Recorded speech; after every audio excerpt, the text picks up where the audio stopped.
jedhe kan itti argamnu mana kabajamoo obbo Haji Alii Waariyoo miseensa paarlaamaa biyya Keeniyaa gosa Oromoota Ormaa jedhaman isaannan foon Oromoota Oromiyaa jiranirraa citanii godina Xaanaariifaatti argaman kan quuqamni Oromoodhaa ajjeefamuun Oromoodhaa hidhamuu fi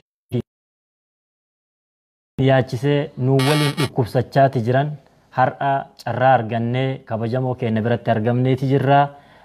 Sheer waliif godhaa hayyuu keenya kana hayyuu fi namatu jabeeffataa hayyuu Oromoon qabdu biyya kana keessatti kan quuqama Oromootiif yookaan miidhama Oromootiif karaa hundaanuyyuu biyya kana keessatti qaama mootummaa keessatti ta'eetiin gahee guddaa yeroo baay'ee dhoksaanis ta'ee ifattis taphataa isa turedha jechuun ni danda'ama jechuudha.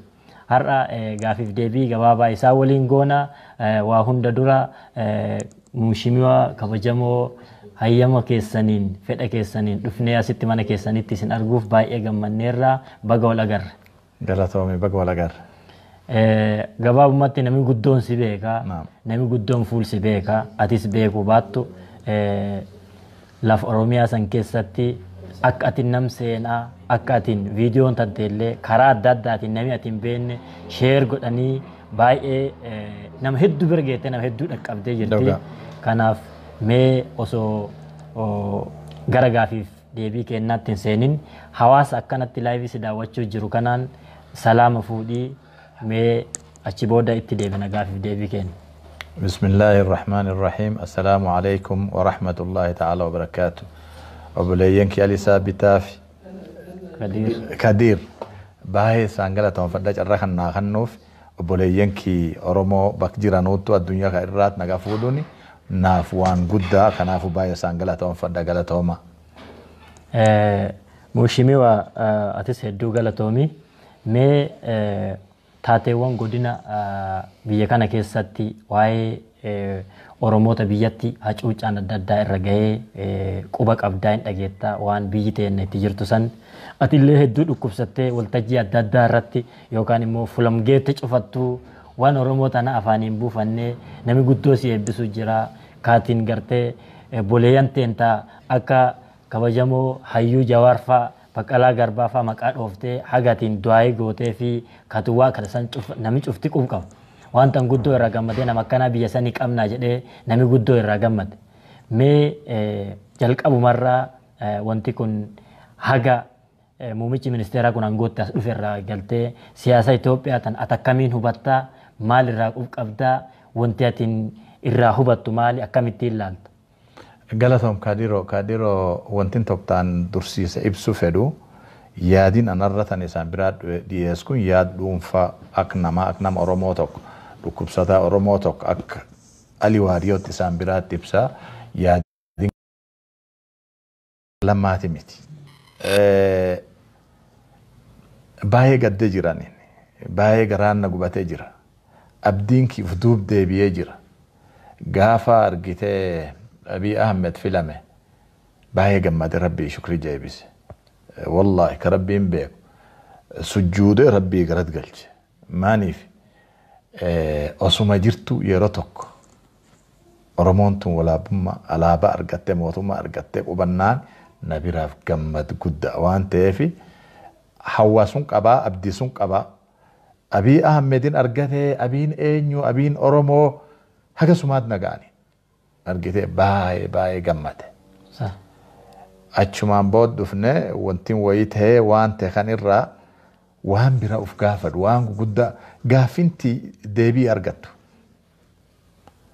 Akkamiin akkan ta'uu dandeetti? Maaniif hawwiin ta'en takaleessa warrin kalee Oromoo lafee cabsee dhiigirmaan qeerroo Oromoo lollaase akkasiin fixa tursu argite baanaan abdiinti lubbuun Oromoo hin dhaabbatti. Oromoon amma mataa ofiitiin yaade mootummaa ofiitiin waan fedhe hojjetaa jedhee abdii akkasii qabaachaa ture. Guyyaan kabarii kamuu abdiin titaan fuula hanqataa akkan dhufaat waan taatuuf waan guddaa of gaafadhe gaafii argan. Artiin booda ish keessa baane waan ani eegatiin taate waan ani eegatiin takka yaadki irraatti argite hacee dhufanii Itoophiyaa keessatti ijjeessanii yaada akkasii hin qabani. Kalee soda sun waan qabuufi arrin sodaan. Harka ammoo ijjeessan. Osoo an nam ijjeessin beenne garuu waan ijjeessaniif nu cufu waliin beenna. Maaniif ijjeessanii nu cufu waliin beenna. Tun waan tokko argitee gad guddaa argitee kan namin dhoffachuu hin dandeenye. Yoo namin hacee ijjeessu obboleessi kiyya dur dhaabbadhee obboleessi kan kisuun wantiin attaattuun karaa miti jedhee dur dhaabbadhee falmuufi. Kanaafuu artiin booda Oromoon haceen irra du'e yeroo uwwaala nuun kannine yeroo gaddanii man booya ta'aniyyuu nuun kannine aksun hin geeyini dafanii amminna Jawaaraaf Baqalaaf Hamza Booranaatiif mata Oromoo cuf qabanii man hidhaa dabarsuun waan namin herrega tokkoo miti. Baay'ee nama aarsee nam gaddisiisa. Galatoomeeyyuu kenna kana qofaa miti namoonni amma isaan akka nama waa balleesseetti hidhanii mana hidhaatti ittiin taa'uu jiran kan qub qabdaa akka inni gara biyyaatti galu akkuma matiin baanti nami cufti gammadee nuyin cufti waliin gammannee Oromoon cufti gammaddee koottaa gara biyyaatti galaa hidhanii eegii isaan galanillee Jawaar diin gurguddaa aga isaan biyya isaaniitti deebi'an godheen fuudhee amaanaa itti kennee ijoolleen tun teenna mootummaan kun kenna obboleeyyan teentan waliin agan obboleeyyan teentan gul'aa waliin dhaabbannee biyya tan nagaa buufnee sabaaf sablammii nu kee jiru cufaat nagaa baasu jedhee kan inni jedhe ammaan tan hammeennatti fudhatanii aga namii Hacaaluu ajjeesee iyyuu is jedhanii waan hin taane irra xaxuu jira kan akkamiin ilaaltaati? Nami waan wal fakkaatuun wal sobuu danda'a. Namni yoo namin soba jettu ka sobniin seera Oromoo keessa hin jirka. Oromoon sobaan bulchuu hin dandeenye waan wal fakkaatuun kanaan wal sobuu danda'an. Jawaarriin hacee ajjeese sun namin xaaxuu ni hin danda'u waan namin argite taphaaf ilmaan daa'im xixiqqoonni jedhuu ni hin danda'an. Kanaafuu duu hacee duraan duu hacee boodan gaaffii namin nama ibsuu hin dandeenye tokkit jira. Hacee eenyuti mana fuudhee konkolaataa hacee keessaa dhaan ka eenyuti eenyuun waliin jiran namin gaafas hacee waliin jiran man murtii irraatti dhiyaate yoom dhiyaate yoo torbaan kan dhiyaate taatu hagas cufmaan eegani maaf tura si galtii miti artiin booda artiin yoo haceen du'ee irra baaneen booda hacee ma Finfinneetti uwwaaliin nam kabajamaa nam akkas addunyaan beedde addunyaan faan deemut jir tokko. Yoo dhugaan Abiy Ahmedin gadde lubbuun hacee is aarsit kabajamaaf hi uwwaalini gaaf uwwaal hacee namin hagasi madu. So dhugaan hin dhosee watettinne waan dhokisa danda'u tokko miti nama hacee ijjees anin beeku waan ijjeesaniif garuu hin beeka. Walumaa galatti haal biyya Itoophiyaa tan hojjaatiin laaltu biyya tan taa'amtuun kee jiru biyya teessan tan ta'olti qabnu biyya keenya siyaasaan biyya saniitiif biyya kanaa guddoo walirraa fagaatu maan ennaani ammaan tan biyya san keessatti nam tokko kamani murtii nami kun haagan lakkifamu jedhellee ammaan tan poolisiin himannaa biraa itti banee eegii kootiin nami kun haagan dhiifamu jedhanillee deebi'anii gar dhibiitti nama jedhan. Mee akkan kan cufaa wal bir qabdee hojjaatiin laaltu siyaasaan biyya saniitiif siyaasaan biyya kana akkam garaagarummaantu wanni akkanaa jettiif keessa murtiin mani murtii waan tokko hojjaa murteesse amma fakkeenyaaf gaazexeessaa Guyyoo Waariyootii fi akkasuma ammallee barreessaa nutti fakkaata Kaafaa'oo haa gadhiifamanii wabii 10,000 baasanii jedhaniidha. Eegii sanii jaartiin Dajanee Xaafaa 10,000 baafnee eeginu haa gallakkifamanii jedhaniidhaan dheebooda. Kana wajja wal bir qabanii la dhugumatti biyyi sun biyyi seera qabdu seeraan bulti jettee ilaaluu dandeetta. Barre naa waan mana murtii hin seenin irraa ibsini yaaduma tokko as dhiyeessuuf. Mootummaan ar Itoophiyaa jiru kun mootummaa akkami? Filmootit seenee filatanii Abiyin atini muummichi ministeera si filanne uummatiin Itoophiyaan filate. Mootummaan kun seera irraatti mootummaa coomsaa ta'uu qaba. A transition government. Transition governmentin waan god qaba waan hin goon qaba. isi Tigreen gaafas mootummaa harka qabdi maaf buuftee nan bira hin filatin muummish ministeera ka gaafas barcuma harka qabu maka bu'uuriin kaayisisa gaafii Oromoon gaafatte addunyaan taa'ee akkin bira nageen uumamuu hin danda'u bu'aa hin danda'u akkin Itoophiyaan dandamatte diigamuu irra dandamattee mootummaa taatee laftaatee qubattuun nam Oromoo aangoo kannuufi addunyaan akkas waliigalee akkasiin Abiy Ahmed barcuma kannaniif. Yoo an laalu abiin tan irraanfatnaat fakkaata. Tan waan irraanfachuu hin malle. Hojii isaa lakkisee hojii dhibii keessee. Hojii dhibii keessee. Sila hojiin isaa eeginni transition government eeginni ta'e aglafti nagaa taate election tolchatanii midhaafatanii nagaa taate sila hojjaa filameellee kanamis filate wanni amma irraa sila raawwachuu jiru kuni eega uummanni isa filatee jaalatee situ nu bulcha mootummaa kenna jedhee waan akkanaallee hojjaa tolchi sila garaa nama nyaattu ammaan tana ammoo wanni inni tolchuu jirtu iyyuu karaa malee jedhu. So toktana talamaffaan man murtii namiin shakka wayii qabaannaan namni shakkinaan namni shakkiteef badiin qabu mootummaan kamuufu utuba sadiin jaarramuu qabdi takkaffaan executive bulcha lammaffaan judiciary man murtii sadaffaan legislature baarlammaa utuba sadeen kun wajjin hojjechuu male billis kaanirra sigaltee miti. So namin manti murtii teettee wabii kan ni ta'eef. Poolisiin akkamiin wabii soo harka buusee diduu danda'a. Akka seerri irraatti akkamiin bar tun hojjunaat fakkaatti. Akkamiin. Sigaltee miti. Tunin akkin isiin ta'uu dandeettuun takcallaa. Yoo namin at qabde siyaasaaf qabde ka inni badii bira yoo hojjetini ati wantin atin shakkitee qabduuf siyaasa taatu akkasiin ta'u akkasiin rakkisuu danda'an. Garuu seerri irraatti namni kun shakkamnaan haga manni murtii baase ati shakkamaa miti amma crime kan hojjetteedhe murtii sitti addeessitti hagasitti ati shakkamaa jetta. Shakkamnaan mirga dhuunfa qabda. Kanaafuu guyyaa tokko nyaata dhoorgatanii guyyaa tokko yaal dhoorgatanii doktoraan kee dhufee arguu hin danda'u tun politika. Ma yookaan manni murtii yaayyuu kubbaalee akka inni doktorri isaa dhaqee isa laalu yookaan manni murtii yaayyuu kubbaalee garanaan immoo doktorri manni murtiin xalaa nutti hin barreessineedha leetaa nutti hin barreessineedha. Gaafa onana Yaasiin Jumaa manni murtii gadhiise qabanii amminne manni deebisan. Akkamiin ta'uu dandeetta addunyaa irraatti.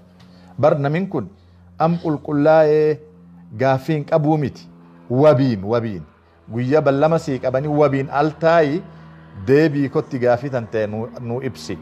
Hagasum manni murtii akkana baase boolisniin ajaji sun didee tun hojjunaat fakkaatti waan argitee lafseer qab tokko bitokta seer qabdirraatti waan ta'uu dandeemi. Tanaafu wantin Yaasiin Jumaatii fi ijoollee Oromoo tanaa amma itti harka qabantu waan seera miti akka laalchis kiyyaatti. Amma fakkeenyaaf akka xiinxalkeetiitii fi ammallee akka seera biyyaatti manni murtii hojjaa waan akkana kan raawwate poolisiileen akkan taate namni dhuunfaa abukaatoo yookaan looyaan fulaan itti nam kasasanii jirti eenyu kasase manni murtii yaa'ii kubbaaleedha poolisii immoo gar dhibiitiin qabee namidha warkan akkami fulaa kami gaafachuu danda'a waan akkanaa kan akka siyaasa biyyaatti. Keenya irraatti fula afur deemu lookotti jira. Yoo murtii lookotti ati quufuu dadhabde haayikoot deemta. Haayikoottiin yoo isiin murtii isii quufuu dadhabde appiil koot deemta. Faayinali appiil koot irra supiriim koot qabna. Keenya irraatti. Kanaafuu yoo murtiin tuniin ati shakkite murtii appiil koota shakkitu. Supiriim koot deemte artiin booda murtii isii kannanu gaaffii hin qabdu. Galatoome hayyuu kenna mee taateewwan ilmaan Oromooti irratti raawwatamaa jiru kana ka isinillee dhukkubsee ka nam akka namaatti nam bir dabre ilmaan Oromoo akka reeffaatti karaa gubbaatti ajjeesanii reeffa karaatti gatanii nam lafumaa dhabanii eegii du'e reeffa isaa kaan gar lagaatti argan kaan caakkaa bosona keessa arguu jiran. ilmaan lubbuun namaa ammaan tan keessattuu lubbuun ilmaan Oromoo lubbuu bineensaallee hanqattee akkanatti nama kana hunda ilaallatee Oromoota tana hunda ta biyya jiran ta mana hidhaa keessa jiraniif Oromoota addunyaa irra jiran hunda mee dur warra biyyatti mana hidhaa keessa jiraniif dhaamsa akkamii dhaamta? Akkasumallee itti dabaltee Oromoota addunyaa irra jiraniif akka isaan wal cinaa dhaabbataniif illee dhaamsa akkamii dhaamtaaf mee? Me dura naa keesseene sun hin laalini dhaamsu wayii gabaaba dhaamadhee kanne artiin booda yoo danda'e kan itti deebinee gaaffii naaf gaafachuu dandeetta. Hayyee dhaamsin kuniin Oromoo kaman hidhaa jiru, ka al jiru, ijoollee qabsoo kee jirtu, Abiy Ahmedaafiif mootummaa isaati nam kamuufu dhaafin kun ufiif aannen ufiif dhaamuuf dhaamsin kun nu cuffaa an Oromoo hojjettee kijibdee Oromoo fakkaachifte maqaa Ahmed Ali dheeraatiin kakatte Oromuma kee ammanne dhiiqeerrootiin angoo geette gante arnu mormatte wareegamniin Oromoon laafisu bariin boroo bilisumaa. Angoo dheereffachuuf duguuga sanyii jalqabde qabsoo qaalii qeerroo hatte naftanyaa kannite maatii qaroof qeerroo galaafatte jawweef baqalaman hidhaat dabarsite wareegamniin Oromoon laafisu bariin boroo bilisumaa. Abdii nu kutachiisuuf naftanya leellifte seena saba xureessite waaddaa Oromoo nyaatte gaafii mirga deebisuu didde dhiitichi mirga ilmaan nama seeraaf seenattu borsi gaafata abbaa irree mallin kemaani wareegamniin Oromoon laafisu bariin boroo bilisumaa. Yaa qeerroo abdiin saba siti abdii kutate birriin siin bitini kutaa fi ammaantiin addaan hin qoodamini tokkummaan jabaadhi bilisuma nuu falmi wareegamniin Oromoon laafisu bariin boroo bilisumaa. Dhaamsinan Oromoo cufaaf dhaam kana. Hedduu galatooma walaloo ajaa'ibaati walaloodha nama kana nama guddaa walaloo akkanatti dhaamsa qeerroo fillee ta'uf keessaa qabdu warra har'a biyya bulchaajessaa jiru biyya bulchina jedhee bulchitoota jedhanii dhala Oromooti irratti seenaan isin gaafata jechuudhaan Ajalii Waariyoo bifa walalootiin ergaa isaanii isin hundaafuu dabarsanii jiranii sheer waliif godhaa dhaqqabsiisaa biraan gayaa isinin jedha. Mee walumaa galatti dhaamsa ilmaan Oromoo hundaaf yoo qabaatte immoo carraa sii kenna. Galatoo ilmaan Oromoo dhaamsinan isaanii dhaam tokkummaa. Tokkummaa ta'een jabeessa.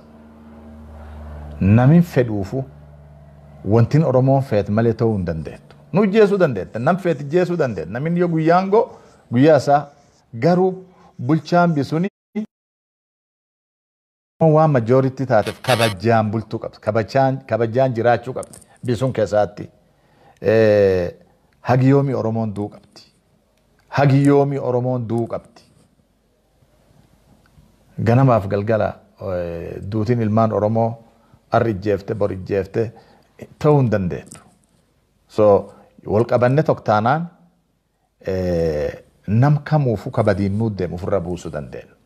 Mootummaa nu abdii qabnu jaarrachuu dandeenya. Mootummaa mirga ilmaan nama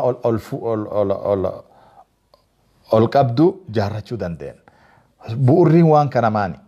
Qabsoo qeerroon bikeessa gootiin dhaga. Qabsoo qeerroon alaat gootiin dhaga. Edatan mucaan tokko na kofalchiisu. Mucaan akkan yaabee argite alaabaa mootummaa Itoophiyaa buuse alaabaa Oromoo embasii Firaansaa irraatti. Mucaa ajaa'ibaati. UK keessaatti. London keessaatti. Kanaafuu qabsoon isaan harka qabdan ni dargaa garuu qoodamtanii addaan hin beeynaa waan tokktaa duunaan isaanii waliin jirtan waliin du'a jiraannaan isaanii kan waliin jirtan waliin jiraachuu qabdanii dhaamsinan Oromoo dhaam hagana. Hedduu galatoomaa dhaamsa keessaniif nutilleen akkasuma foon kenna kanurraa citee godin xaanaa riivaa jiru ergaa kenna akka biraan nuuf geettan karaa kabajamoo Alii Saabitii fi akkasuma Oromoota Naayiroobii keessa jiraatan bakka buunee ummat kenna foon kenna yeroo dhiyootti dhufnee isin laalla nageenyi keenya ka onni irraa kabajaaf jaalalaan isiniif haa ga'u Oromoot biyya kan keessa jirtan keessa qubqanaa yaayyuu dhageenye namni akka keessan nu jaallatullee hin jiru nullee nama akka keessanitti jaallannu hin qabnu nu wal qabnaa wal malee homaan qabnu dhukkubi biyya keenyatti nurratti raawwachamu jiru kan nu dhukkubse isinaa dhaqqabu nagaan keenya isinin jenna Naayiroobii irraa hedduu galatooma ulfaadhaa kabajamoo asitti nu waliin gaafiif deebii kana gochuu keessaniif hedduu isin galateeffannaa maqaa uummata